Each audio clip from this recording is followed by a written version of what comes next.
Good day, viewers. David Oliverio, the Preaching Humanist. That is I. I'm here with my buddy Andrew. Hello, Andrew.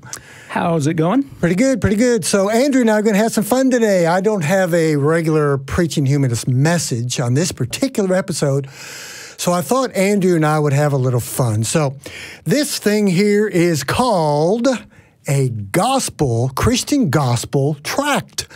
I'm sure you've had some of these placed on your vehicles. Encountered them in bathrooms or on bulletin boards. Yeah, yeah. So I thought that Andrew and I would have some fun. We're going to go over this one here and just show you how kind of silly and childish these things are. So Andrew handed this to me, I don't know, what, about a couple months ago or so, and you came up with this idea? Yeah. I find these all the time, so I figured we might as well talk about one and point out how unconvincing they are. Yeah, it's some crazy stuff. And what is so sad to me is that so many people fall victim to these assertions and this childlike faith. So let's go over it. I'm going to read one first, and then we'll just discuss it. And then I'm going to hand it over to Andrew, and you can read one. So the cover says, now remember, this is a tract. It says, "Is God real and does he care about me?" So this gets people's attention, right? Is God real and does he care about me? So open it up and it says, there are two questions people all over the world want an answer to.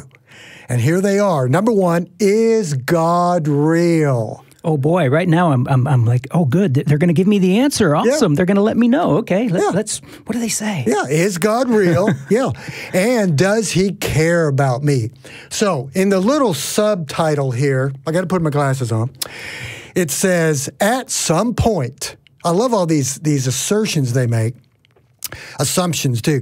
At some point, we all have wondered about these questions. Really? I don't know. We want to help you find answers by pointing you to the following truth. Now, here's what's interesting. They make a question. Is God real? And then they go directly to truth, which is an agreement with fact and agreement with reality, right? So, so is God real? Does he care about me? And they go straight to, there you go, Andrew, that's yours. God loves you. Wow, so we haven't established whether he's real, but he loves me? Okay. And underneath that they say, it doesn't matter who you are or what you have done, God's love for you is constant and unwavering. Well, okay. Yeah. And I am supposed to believe that. Why? Yeah, absolutely. And when we go out, when Andrew and I go out and the others, boy, do we ask a lot of questions, because basically a lot of people may not be aware of how critical thinking, the scientific method works. You hear somebody make a claim or comment rather than just being credulous and believing things to be true. This gospel tract is a perfect example. They're asking people, is God real? Immediately, they jump to the conclusion that he is real. They haven't even given any kind of evidence. And that's premise number one, though, isn't it? Yeah, maybe they'll get to it. Maybe they're going backwards. Maybe they want to establish that he loves us, and then they're going to prove he's real? Maybe they'll get to that at the end? They haven't even proven he's real yet. That's what I mean. Maybe they're saving it for the end. Saving it for, well, we'll see. Let's find out. Let's go on. Okay. God created you. God created you to be in a relationship with him, Andrew. God created you. So, okay, so this God, apparently it's important to this God that we have a relationship with him. Okay, all right. It says he loves you so much he wants a connection with his creation, you. He wants a relationship with you so bad. That's why he created you. See, that's kind of funny. Right away, I'm thinking, okay, wow, if this God who created me wants, if he really wants this relationship with me, he's not very good at establishing it, because I've been around quite a few years. He's yet to even approach me. So, this is good. How can he really want a relationship that bad? Hey, absolutely. Now, here's something else I've always wanted to say to believers. I haven't done this one yet. If a God wanted a relationship and he's lonely, he or she is lonely up there in heaven by themselves, they wanted to create human beings that have a relationship, right?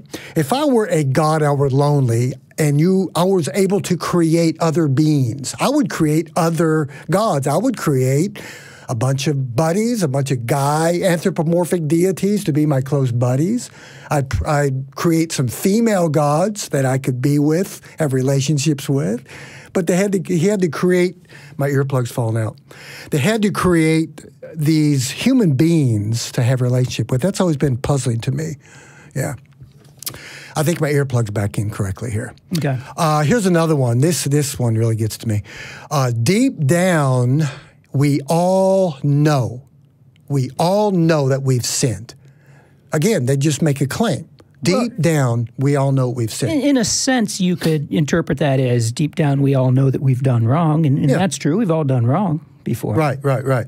Yeah, I mean, that's the difference. Now, when we talk to believers, do I believe in sin? No, because sin is a willful transgression against God's law, right? So we don't believe in a God. We have the absence of faith and belief in a God. So therefore, we do not believe in sin or breaking his law, but we do believe in hurting and offending other people, which we would call unethical behavior or immoral behavior. So we do know what right and wrong is.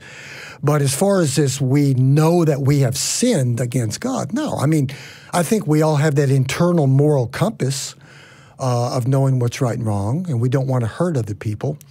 But just to say that we all know we have sinned. And let's see what it says here. It began with the original sin. So there we have it. They make this claim. Yeah, original sin. And if you are honest, you will admit it has continued with you. We all do things that are wrong and pull us away from a perfect God. So, but do you see how they use this to captivate people and to put guilt into people? And I'm still waiting for them to establish that this God exists. Okay, let's go along here. Then he goes on, the tract goes on to say, God provided a way for you to be reconciled to him. Of course, we know that's the gospel message. We all know that. We've been beaten to death with that message of... What's interesting is that already it's like they haven't given me a reason to want to be reconciled to him. There's this powerful deity that wants a relationship with me. They're telling me I've sinned against this deity and I should want to be reconciled with them. Why? How? Again, I mean, why would I care? Yeah. So maybe they'll get to that. Yeah. Well, I think we're getting somewhere. I turned it over here. Here's the one I love, Andrew. Oh, we're on the last page already? Yeah, but that's all right. We're gonna have fun with these. Okay. And then they get to why am I here? They get into the existentialism. Now, when I have Christians ask me that, I just simply say, well, let's see. I, David Oliverio, am here because my mother and my father had sex. I'm here. That's one way to put it. And then they want to get into the deep existentialism. Like, what's our purpose? You know, why would we be here if we didn't have a purpose? Therefore, God must have been the purpose, I guess? Okay. So... how is that even a purpose? That's where I would go, okay, if our purpose is because God, that still doesn't necessarily, as far as I'm concerned, give us a purpose because God created us because he wants a relationship with us to be forever in heaven with him. That seems, as far as purposes go, that doesn't seem that important. You know, like how's that give me any extra purpose? Does that make sense? What I'm saying? It's just kind of like, okay, that's not that doesn't really answer the purpose question to me. You know, it just adds an extra layer of relationship stuff on top of the relationships we already have in real life, right? I like the way you put that in real life. I mean. People say they want a relationship. When I talk to believers, I just say, you have relationships. I have relationships. You know, I have one with Christine. I have my friends. I have family and so forth. We have real relationships. Here's another one. How do I stop being so anxious? So they play into a lot of people's fears. Now, I've talked to people who have signed the dotted line to Jesus, and they've gone to church, they've gone to the altar call, they became a Christian because they were very anxious, fearful of the future, they needed hope and so forth. So this is interesting. How do I stop being so anxious? And that right there is the appeal of religion, of believing in a higher power, is to remove that anxiety, and it preys on our anxiety. And so that's a legitimate issue to explore. How can we mitigate our anxiety in life if we don't have belief in some loving higher power who's going to rescue us, who's going to make everything okay for us? When we don't have that, what do we replace it with? And so that's, a legitimate issue to explore. And that's one reason why, it's important to build atheist communities, so people have each other to rely on. And you're getting ahead of yourself on this topic. Right. That's a different show. But I mean, it's important. I mean, you do lose something when you don't have that false hope of a magical savior to take care of everything. And we have to be willing to understand why that's so appealing to people. Yeah, it can be appealing, but you know what? There are alternatives called reality to dealing with fears, anxiety. There are coping mechanisms that we have as secular people, and all humans have. They're out there. You need to find them. There are many ways to cope with anxiety. You can cope with anxiety by getting some good rest. You can deal with your anxiety by meditation, secular meditation, reading a good book, being with friends. There are just so many different ways, personal counseling and so forth, to deal with anxiety. And spending time on causes that are important to you. So you can feel like you got something done, like you made a difference. Yeah. That definitely helps. Hey, I got a good one. I'm a personal trainer, exercise. A lot of my clients actually hire me for that when I go to their homes. They're very anxious. They have a lot of nervous energy. It's a stress relief. Good exercise, and so forth. That's another way. So there's so many different coping mechanisms we have to deal with anxiety. And I don't know if anxiety is always a bad thing, though, because sometimes it drives us to do something, to make changes too, doesn't it? Yeah, great point. I mean, it can kind of, it can motivate you. Yeah. Whereas if you think that God is going to rescue all of us, then that's kind of like a demotivator, and you could end up, it's kind of like a drug, like if you take a drug, you may feel good in the moment, but it's going to be harmful in the long run, and that's kind of what religion is like. Yeah, absolutely. Let's go. We got two more. Okay. Why am I so lonely? And that's what the gospel tract says, implying that people are all lonely out there. Some people are. We have mechanisms, coping mechanisms. When you're lonely, you don't have to invoke the supernatural to have some imaginary relationship with an imaginary guy in the sky. I would say I'm less lonely now as an atheist and a secular humanist as I was as a Christian years ago. I spent hours a day in my relationship with my imaginary friend in the prayer closet and in Bible study. I would say, no, I'm not lonely because I have a relationship with Christine, I have friends, I have my clients. There are coping mechanisms on how to deal with loneliness. Definitely. Right? Oh, yeah. There's all kinds of options. We were talking about this on a previous episode. There's Meetup, .com. Yeah. There's all kinds of, options for finding like-minded people, finding people to commune with, to build relationships with, and if your social skills need work, there's ways to work on that as well. People who can help you with that. Good. Hey, why don't you read the last one? Sure. Does God? That's a good one. Does God really answer prayer? Boy, I like that one. And underneath it says, we all have similar questions. Different seasons of life bring new questions and may cast doubt on what you thought you already knew. Where do you find answers? Well, they give their website on there. But so they didn't answer these questions with us here. They want us to go to the website to get the answer. But so does God really answer a prayer? Well, as David's discussed on previous episodes, kind of no, he doesn't. They've studied that. They've done, there's plenty of research on that. But what's interesting is that they want us to go to a website to find the answers. But they just finished telling us that God wants a relationship with us. Why would this all-powerful, loving God need a website?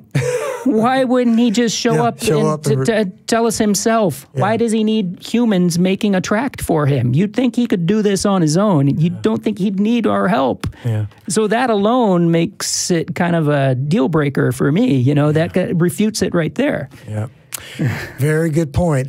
So does God really answer prayer? The inefficacy of prayer. It's been tested many times. They've had case studies they've done, blind case studies in hospitals, a Mayo Clinic, Johns Hopkins, and different various medical facilities. They've had professionals do these tests, and there's no evidence for the efficacy of prayer and so forth. I can tell you firsthand experience with my past in Christianity, there was no difference at all. Okay, that was it. So, yeah, these are very interesting, these gospel tracts, and they're so easily refutable. And, yes, they're very silly and childish, but they do prey on a certain type of individual. Yeah. Yeah, they do. I mean, that's the power of sophistry, and this is like a perfect example of pure sophistry. You know, something that might sound good on the surface, you know, if you don't think about it too deeply, but if you just use a little bit of skepticism, it's not rocket science. You can kind of see through this kind of stuff. Absolutely. All right, I think we finished this one. This was a little different, and it was a lot of fun. So thanks for coming on with me, and you're going to stick around. You're going to be back on another show here in a few minutes. Cool. A lot of work to do here at the atheist community of Austin. All this activism and all we activists with our different styles and techniques, and what we all have the same goal, right?